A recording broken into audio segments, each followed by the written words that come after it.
Konten iseng-iseng guys, ini sebetulnya udah aku makan setengah tuh. Jadi waktu aku makan nih kayaknya aku berasa ini mesti dikontenin deh. Karena ini chicken wrap yang paling sering aku pesen. Menurut aku ini underrated nih, kalian mesti tahu sih. Jadi dia isinya tuh ada telurnya, sayuran, ini ayam ya.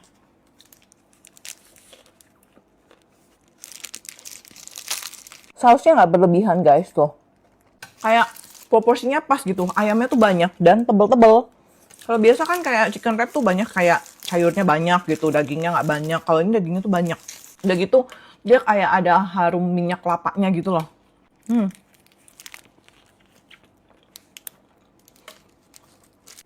Tuh kan, sampai dalam. Dan dia tuh besar loh guys tuh. Isiannya penuh. Jadi makan satu ini udah kenyang, kayak udah satu meal gitu. Guys, namanya tuh. Makan ini pesanan aku di atas. Dan kali kalau ada yang aku suka lagi, aku share lagi ya.